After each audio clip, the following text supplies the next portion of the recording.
हम मौजूद हैं राजस्थान के उदयपुर ज़िले में, जहाँ पर जानी मानी दलित लेखिका डॉक्टर कुसुम मेघवाल रहती हैं।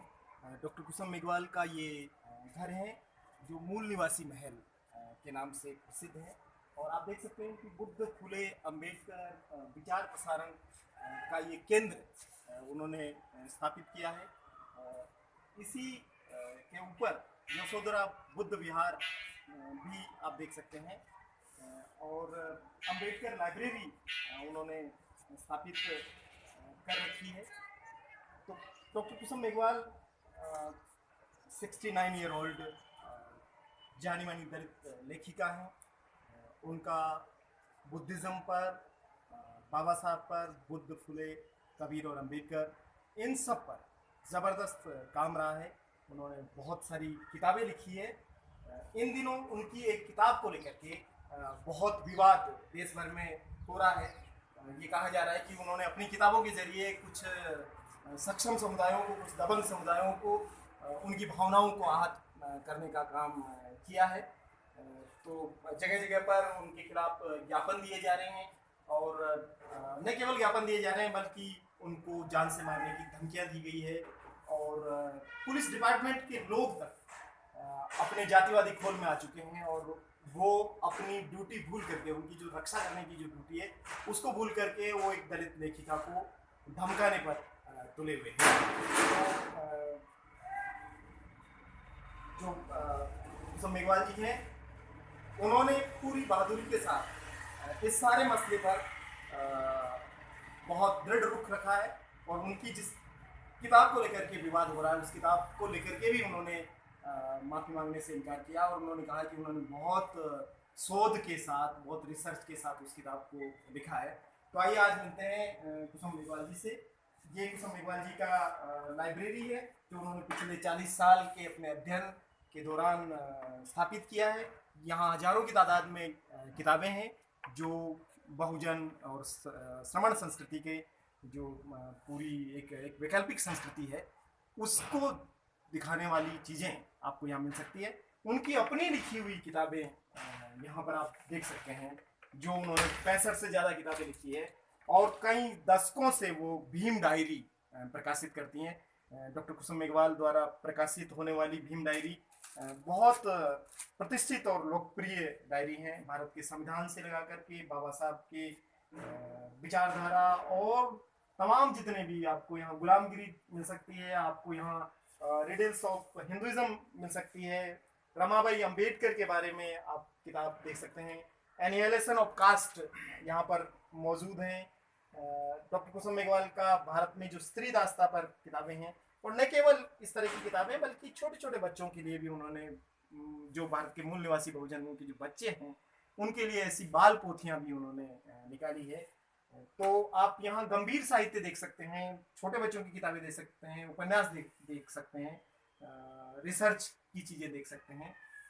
इस तरह का काम उनका रहा है जिसके जरिए उन्होंने लंबे समय से, तकरीबन 4 दशकों से उन्होंने अपनी एक पहचान बनाई और वो एक अंतर्राष्ट्रीय जानी मानी लेखिका हैं। कुसुम जी, जय भीम आपको।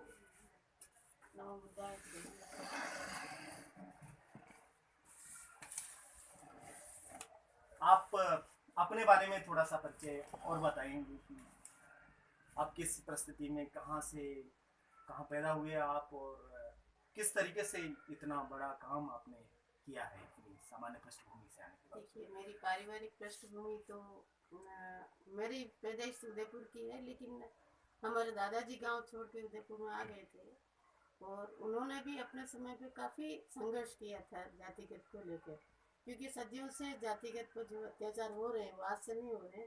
हमारे दादाजी ने काफ़ी संघर्ष किया था। तो ये संघर्ष चलते चलते यहाँ तक है, उन्हें पढ़ाई की वैल्यू समझी, तो हमारे भाइयों को, हमारे उनके बेटे को, हमारे पिताजी को काफ़ी मतलब उन्होंने पढ़ाया। तो ये पढ़ाई यहाँ तक पहुँच चुकी कि आज हम सब भाई बहन हैं, अलग अलग क्षेत्र में अपना अपना काम कर रहे हैं।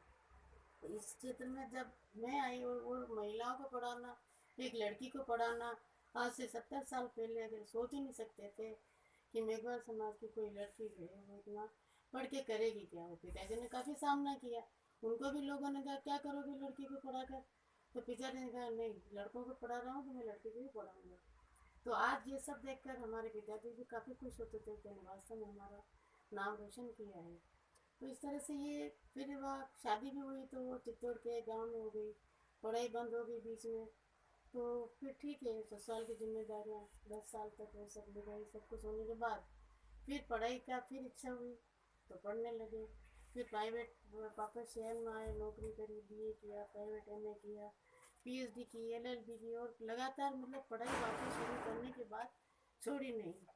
पढ़ाई भी चलती रही और समाज के प्रति जो दर्द था, जो मैंने अपने बचपन से देखा, अपने मामा मामी के यहाँ, नाना नानी के यहाँ, तो उस समय दिल में दर्द उठता था कि हमारे साथ इतना उसने स्वाचित होते क्यों है। अब उस समय बच्चे थे, कर कुछ नहीं सकते, जवाब ये मिलता अरे भाई अपने तो छोटी जात के हैं। तो ये चीज़ मेरे दिल में चुभती रहती थी, क्या छोटी जात के क्या इंसान नहीं है। लेकिन ये सामाजिक व्यवस्था ऐसी थी कि उससे हमें कदम कदम पर चोट लगती थी। आपने लेखन कब से शुरू किया? मेरा ये लेखन शुरू होता है 73 से, 73, उसके पहले भी पूरा 72-3 से, जब उस समय मैं केवल कहानियाँ और लेख लिखती थी जो सरिता, राष्ट्रीय लेवल की आपकी पत्रिकाएं हैं, सरिता, मुक्ता, कादमिनी, इसमें राष्ट्र धर्म जो समय निकलती थी, उस सब में मेरी पत्रिका ये कहानियाँ वगैरह लेख काफ़ी छपते थे। फिर धीरे धीरे इसके साथ साथ ही नौकरी लगी मेरी। सबसे पहले बांसी में मैं टीचर बनी, उसके बाद उदयपुर यूनिवर्सिटी में 5 साल तक मैंने सर्विस की। यहाँ से फिर बीकानेर ट्रांसफ़र हुआ, वहाँ गई, वहाँ से फिर इधर आई। पढ़ाई भी चलती रही, नौकरी भी चलती रही, घर गृहस्थी भी चलती रही, बच्चों का लालन पालन भी होता रहा, और इतने सब काम एक साथ होते होते कलम नहीं रुकी, पता नहीं क्यों। रात को लिखती, सवेरे उठ के जल्दी लिखती।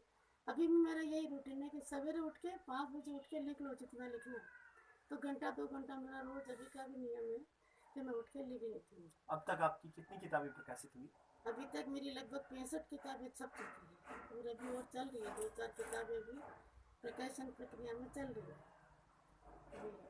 तो आपकी एक किताब को लेकर के आजकल बहुत विवाद है, और आरोप ये लगाया जा रहा है कि आपने महाराणा प्रताप को भील बता करके क्षत्रियों का जो सम्मान है, उनकी जो भावनाएं हैं, उनको आहत करने का काम किया है। इस पर क्या कहना चाहिए? देखिए, एक लेखक कभी अपनी कलम चलाता है तो वो किसी को आहत करने के लिए नहीं कहता, वो एक सही बात को समाज के सामने रखता है।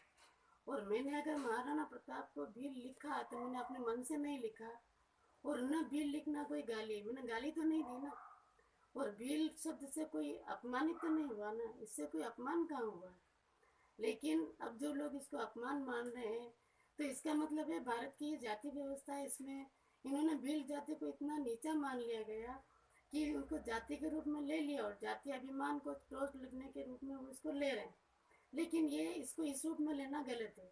तो आपका शोध क्या कहता है कि वो? मेरा शोध यही कहता है, मैंने अपने मन से नहीं लिखा है, कि ये इतिहास जो किताब आज तक लिखी गई, और जिन इतिहासकारों ने किताबें लिखी उनसे सर्वे करके निकाला है, ये उनकी कलम से निकाला गया शब्द है। अब ये कैसे निकाला, ये पूरा एक अलग से, ये ऐसा कोई 2 मिनट का नहीं, कोई पूरी किताब पढ़ेगा। अब ये इस विवाद में जो भारत में उठ खड़ा हुआ है, इस विवाद में पूरी किताब तो किसी ने पढ़ी नहीं, केवल टाइटल, उसका शीर्षक देख के ही पूरे भारत में जहाँ भी लोग, जहाँ बैठा है, जिस डिपार्टमेंट में हो, चाहे पुलिस में है, चाहे रक्षा में है, चाहे कहीं भी है, लेकिन पूरे भारत से मेरे को धमकियाँ मिल रही कि तुमने हिम्मत कैसे कर ली, लिख कैसे लिया, ऐसा कैसे हो सकता है। अरे भाई, मैंने ऐसा करके कौन सा बड़ा अपराध कर लिया? क्या धमकियां दे रहे हैं, किस तरह की? धमकियाँ मारने कूटने की दे रहे हैं, और जान से मारने की, मारने कूटना, जान से खत्म करेंगे, तुमने हिम्मत कैसे कर ली, तेरे घर में आके तेरे को मारेंगे। तो ये कोई तरीका नहीं होता। आप लड़े लड़े भी, लिखने का आपको भी अधिकार है, भारत का संविधान आपको भी अधिकार देता था, अभिव्यक्ति क्षमता हमें भी है। अभी तक आपकी कलम क्योंकि एक तरफा चली है, अभी तक जो इतिहास लिखा गया वो एक तरफा लिखा गया। तो अभी जो अब हमारे बाबा साहब की मेहरबानी से, बाबा साहब डॉक्टर अम्बेडकर की मेहरबानी से हमारे लोग पढ़ने लिखे हैं, सर्वे करने लगे हैं, शोध करने लगे हैं, तो जो सच्चाई सामने आ रही है वो अपनी कलम से सच्चाई को सामने ला रहे हैं, तो सच को पचा पाना बहुत मुश्किल होता है। आपकी किताब कहती है कि महाराणा प्रताप जो थे वो बिल शब्द आपने इस्तेमाल किया, और बिल से आपका जो अभिप्राय था वो ये था कि योद्धा, सूरवीर और लड़ाकू वर्ग से था। लेकिन आपकी किताब का जो टाइटल है वो सीधे सीधे तौर पर महाराणा को भील कहता है। और चूंकि आपकी बातचीत में ये भी आया, आपने कई जगहों पे जो बात कहा उसमें कहा कि भील और राजपूत कोई जाति नहीं होती है, इस बारे में आपका क्या? देखिए, जाति जो है ना, ये जाति किसी कलम ने जाति बना दी है। जाति तो दो ही होती है, नर और नारी, इसके सिवाय कोई जाति नहीं होती। और जाति बनाकर भारत की कठोर व्यवस्था, जाति व्यवस्था बनाकर भारत के एक एक इंसान को बिखेर दिया। आज भी मैं यही कहती हूँ कि भील भी कोई जाति नहीं होती, राजपूत भी कोई जाति नहीं होती। मैं अपने कहे ऊपर अभी तक दृढ़ हूँ, और वो इसलिए है कि जाति के नाम पर हम बिखेरते हैं। अगर ये जाति आपकी खत्म होती है तो हम लोग जुड़ेंगे। तो बाबा साहब डॉक्टर अम्बेडकर ने इतना गजब का गहन स्टडी करके जो एनिहिलेशन ऑफ कास्ट लिखी है, और तो उसमें यही लिखा है कि जातियों का विनाश होना चाहिए। तो फिर हम जातियों पर चल रहे थे, हम तो वो इंसान इंसान को तोड़ रहे हैं ना आपस में। तो भील को हमने इतना नीचे क्यों गिरा दिया? क्या वो इंसान नहीं है? क्या भील होना अपराध है? तो ये सब बातें इस तरह की है कि ये एक लेखक की अभिव्यक्ति पर, स्वतंत्रता पर एक ये करारा झटका है कि ऐसा नहीं लिखना चाहिए, ऐसा नहीं होना चाहिए। उनकी कलम हमेशा के लिए बंद करने का एक उनको इस तरह से धमकियाँ दी जा रही कि वो आगे से डर जाए, बैठ जाए। लेकिन हम बाबा साहब के अनुयायी हैं, डरने वाले हैं नहीं। बड़ी मुश्किल से हमें कलम का मौका मिला है, तो हम चाहते हैं कि भाई कलम की लड़ाई आप कलम से लड़ो। तो बिल, मैं ये कहना चाहता हूँ कि भील जो है, ठीक है कि वो कोई डेरोगेटरी शब्द नहीं है, लेकिन भीलों का क्या योगदान है मेवाड़ में या महाराणा के? अरे, भीलों का योगदान, आप सच्चा इतिहास पढ़ोगे तो महाराणा प्रताप को बचाने वाले, महाराणा प्रताप को महाराणा प्रताप बनाने वाले ये भीलवीर ही तो थे। आप खुद पढ़िए ना, इनका इतिहास लिखा हुआ पढ़िए। मैंने कोई मन से थोड़ी लिखा, उसका किताब का कवर ही कहता है महाराणा प्रताप भीलवीरों से मंत्रणा करते हुए। तो हर कदम पर भीलवीर से मंत्रणा करते हैं, हर कदम पर भीलवीर उनको बचाते हैं। जब उनके ऊपर आक्रमण होते हैं, रोटी पानी सब, उनके बच्चे वगैरह परेशान होते हैं, तो भीलवीर ही उन बच्चों को अपने कंधे पे लेकर, सिर पे लेकर, टोकरे में लेकर, रस्ते में छुपाकर वो पहाड़ियों पगडंडियों में भागते हैं इधर से उधर। तो हर कदम पर भीलों ने तो मेवाड़ को उसके लिए बहुत जबरदस्त रूप से महाराणा प्रताप का साथ दिया है। ऐसा माना जाता है कि राणा पुंजा जो थे वो भील थे, और उन्होंने हल्दीघाटी के युद्ध में महाराणा प्रताप की बहुत सहायता की। बिल्कुल बिल्कुल सही है। राणा पुंजा भी भील थे, लेकिन वो भी क्या, अब वो इसके ऊपर भी उन्होंने क्या, नहीं वो तो सोलंकी राजपूत। अरे भाई, राजपूत नाम की कोई जाति होती नहीं, तो मतलब कैसे मान लिया राजपूत? वो भी भील है। पहले तो राणा पुंजा भील लिखते थे सब जगह, और मेवाड़ के जो ये राज चिन्ह है उसमें एक तो राणा पुंजा भील खड़े हैं। तो आपने इतना महत्व क्यों दिया? आखिर कारण क्या था? कोई न कोई कारण होगा ना, जब इतना महत्व दिया।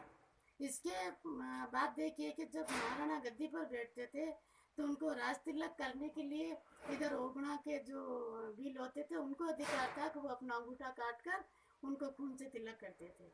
तो ये अधिकार भीलों को क्यों दिया गया? और दूसरा था कि जब उनको गद्दी पर बिठाते थे तो उंदरी के जो भील थे उनको ये तोप के गद्दी पर बिठाते थे। तो ये सब अधिकार फिर भीलवीरों को क्यों दिया गया? आप अगर स्टडी वास्तव में गहन स्टडी करेंगे तो हर कदम पे भीलवीरों ने ही महाराणा प्रताप को महाराणा प्रताप बनाया, दुनिया में उनको नाम किया। आपने अपनी किताब में एक जगह लिखा कि ये जो वंश है उसको शूद्र वंश के रूप में कहीं माना गया, महाराणा के वंश को। इसके पीछे क्या है? इसके पीछे वंशावली इन्होंने लिखी, बप्पा रावल की वंशावली से आप उठा के खुद ही देख सकते हैं। खुद ही देखिए बप्पा रावल कौन थे, उनका पालन कहाँ हुआ। लेकिन शूद्रों को तो राजा बनने का अधिकार नहीं है, फिर राजा कैसे बने? नहीं तो राजा बनेगा, इनको राज गद्दी पे बैठने कौन देता? अभी आपके उदयपुर के जो राजवंश चल रहा है ये भी कहाँ गद्दी पे कहाँ बैठे? इनकी गद्दी पे तो एकलिंग जी बैठे हुए हैं, ये तो उनके दीवान है एकलिंग जी के। तो ये इसके पीछे यही कारण है कि शूद्रों को तो बैठने नहीं देते थे, तो कहाँ बैठे हैं। और इसके पहले अपने शिवाजी थे, उनको भी कहाँ बैठने दिया गया? शिवाजी का राज चले इसलिए नहीं किया, कोई शूद्र थे।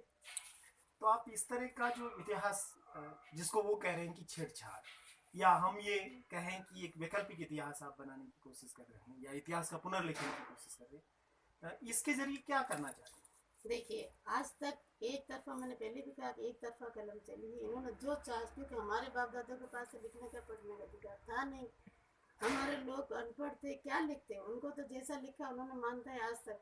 लेकिन हम अपने महापुरुषों को, जो महाशूरवीरों को या महापुरुषों को, महाजननियों को हम निकाल निकाल के, अब कुछ लोग पढ़ने लिखे हैं, रिसर्च कर रहे हैं, तो हमारे महापुरुषों को खोज कर, जब ये अपने महापुरुष इतना गर्व कर सकते, तो क्या हम अपने महापुरुषों को गर्व नहीं कर सकते क्या? तो जैसे जलकारी बाई को भी हमारे लोगों ने निकाल के दिया, और बाबा रामदेव को, जो वो मेघवाल है, उनको भी हमारे लोगों ने निकाल के दिया। तो ऐसे कई चरित्र हमारे ऐसे हैं जो अभी तक दबे हुए हैं। तो ये भी हमारे लेखक ही कर रहे हैं, भाई हमारे चरित्र को उजागर कर रहे हैं, तो हम एक नया इतिहास बना रहे हैं, हमारी कलम चल रही ना, हमें कोई ये थोड़ी कि हम उनको ठेस पहुंचाने के लिए लिख रहे हैं। भाई एक इतिहास लिखा जा रहा है, सच को स्वीकार करो, ये सच है। लेकिन अभी एक जाति की एक सेना बनी हुई है, और वो सेना असंवैधानिक रूप से आपको धमकियां भी दे रही है, और आपके लिए एक फतवा भी जारी किया उन्होंने कि 29 अप्रैल तक अगर आप माफ़ी नहीं मांगेंगी तो वो आपको ख़त्म कर देंगे। तो ये माफ़ी मांगने को लेकर के आपका क्या ख्याल है? ये जो 20 तारीख शाम से जो फ़ोन मेरे पास आना शुरू हुआ, तो हर फ़ोन वाला कहता मैं करनी सेना का सदस्य हूँ, नाम कोई नहीं बताता, और फिर दे गाली गलौज और फिर मारने की। वो बोलता कि तू हमारे से बचेगी कैसे, देखते तेरी हिम्मत कैसे कर ली महाराणा प्रताप को भील बताने की। तो मैंने कल ही शुरू में एक दो फ़ोन उठाए थे, उसके बाद मैंने उठा दिया, क्योंकि इतनी गाली गलौज फालतू को सुना में।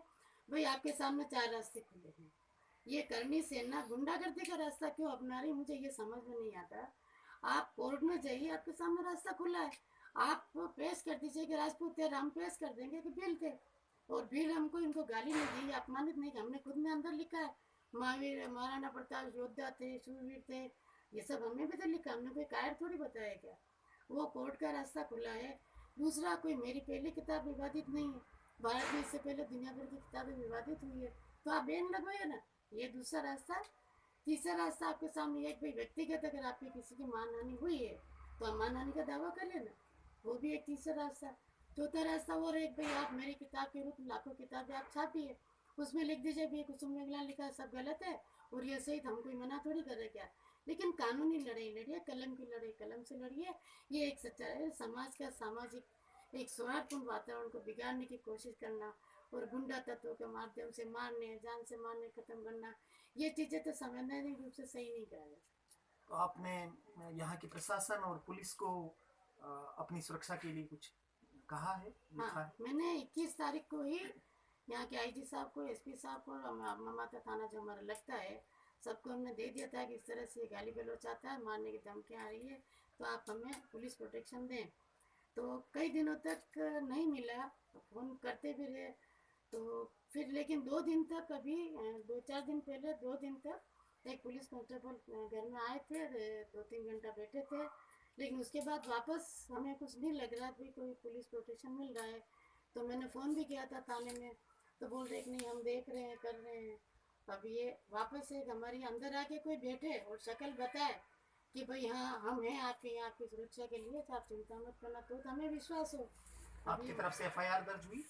एफआईआर के लिए, क्योंकि मैं तब ये इन गुंडा तत्वों का कोई भरोसा नहीं, तो मैंने तो एसपी को लिखा था मैं घर से बाहर नहीं निकल सकती क्योंकि मुझे कोई प्रोटेक्शन मिला नहीं है, इसलिए मैंने रजिस्टर्ड माध्यम से लेटर भेज दिया किसी को मेरी एफआईआर का, किसी एफआईआर लॉस की जाए।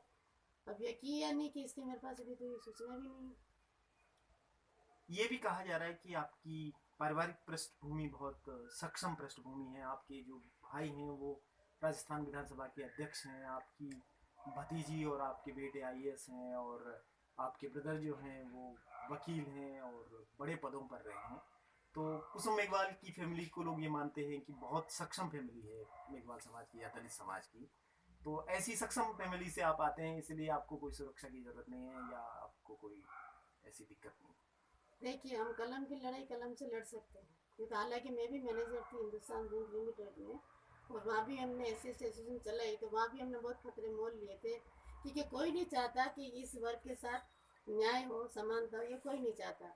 तो अभी ठीक है, ये जो है परिवार ठीक है, परिवार कोई किसी की मेहरबानी से थोड़ी बना गया, बाबा साहब की मेहरबानी से और एक पढ़ने की योग्यता से बना, सबके लिए रास्ते खुले हैं। तो पढ़ाई पे किसी का वो नहीं है, तो ठीक है हमने पढ़ लिख के अपने व्यक्तित्व बनाया। तो भाई साहब ठीक है, आज वो अपने वहाँ पर पहुँचे हैं विधानसभा अध्यक्ष के रूप में, तो वो उनका एक राजनीतिक क्षेत्र है, उसमें मेरा कोई दखल नहीं, मैं कभी उनके दखल करती नहीं। हाँ वो भी होता है, मदद जरूर कर देते हैं। और मेरा जो ये साहित्यिक क्षेत्र है, तो मेरे साहित्यिक क्षेत्र में कभी वो दखल नहीं करते, लेकिन मुझे इतने अवार्ड मिले हैं इंटरनेशनल लेवल पर, राष्ट्रीय लेवल पर, तो एक उन्होंने के नाते उनको खुशी तो होती है कि चलो साहित्यिक से अपना नाम कर रही है, इसका नाम। और तो मेरा क्षेत्र पूरा अलग है, उनका क्षेत्र पूरा अलग है। और ये जो कि सक्षम परिवार है वो है, लेकिन गुंडा तत्वों से क्या सक्षम परिवार? गुंडा तत्व तो कभी भी कुछ भी कर सकता है। हम गुंडा तत्वों से लड़ने के लिए वो नहीं है, इसलिए पुलिस से प्रोटेक्शन मांग रहे। और यह मैंने तो यहाँ तक मतलब लिखा है कलेक्टर साहब को कि भाई जब ये गुंडा तत्व सामने आ चुका है कि ये इतना तोड़ फोड़ और जान से मारने की धमकियाँ लगातार, एक नहीं, अब कम से कम 300-400 फोन है, तो लगातार ऐसे धमकियाँ मिल के हम लिख के दे रहे हैं और गुंडा तत्व सामने आ चुका है, तो ऐसे संगठन पर प्रतिबंध क्यों नहीं लगाते? भाई समाज का वातावरण बिगाड़ने के लिए ऐसे संगठनों को रोकना चाहिए ना, तो वो अभी रोक नहीं थे, ऐसा होना चाहिए, ये हमारी मांग है। तो डॉक्टर कुसुम मेघवाल, जो दलितों की, आदिवासियों की, अल्पसंख्यकों की, महिलाओं की, इस देश के तमाम पीड़ित वर्ग की एक बहुत प्रखर आवाज़ बन चुकी हैं, उस आवाज़ को ख़त्म करने का प्रयास राजस्थान में किया जा रहा है। और वो भी एक ऐसी सेना द्वारा किया जा रहा है, गैर संवैधानिक रूप से एक ऐसा संगठन, एक जातीय सेना, सरेआम संविधान को धत्ता बताते हुए, जिन्होंने संजय लीला भंसाली का फिल्म का सेट तोड़ दिया, जिन्होंने पद्मिनी के नाम पर लगा हुआ कांच तोड़ दिया, और वो सड़कों पर गुंडागर्दी करने के लिए चारों तरफ कुख्यात हो चुके हैं, उस संगठन के लोग आकर के डॉक्टर कुसुम मेघवाल की जान लेने के लिए तारीख तय करते हैं और कहते हैं कि अगर हम कोर्ट में हार भी जाते हैं उसके बावजूद भी हम इस लेखिका को जिंदा नहीं छोड़ेंगे। ऐसे खतरे के बीच में भी उदयपुर का जिला प्रशासन कोई एफआईआर दर्ज नहीं करता है, एक दलित लेखिका को किसी तरह की सुरक्षा मुहैया नहीं करवाता है, और उनको इस सारी चीज से, इन गुंडा तत्वों से अकेले जूझना पड़ रहा है। इससे आप देख सकते हैं कि जो देश में सदियों से पीड़ित समाज रहा है और जिसकी कोई आवाज नहीं रही है, उनमें से जो कुछ इंटेलेक्चुअल निकले हैं, कुछ लेखक निकले हैं, कुछ आवाजें निकली है जो अपने समाज की अपनी बात को कह रहे हैं, उन बातों को तोड़ने के लिए, उन बातों को खत्म करने के लिए, उन आवाजों का दमन करने के लिए और उन आवाजों को मार देने की कोशिश की जा रही है।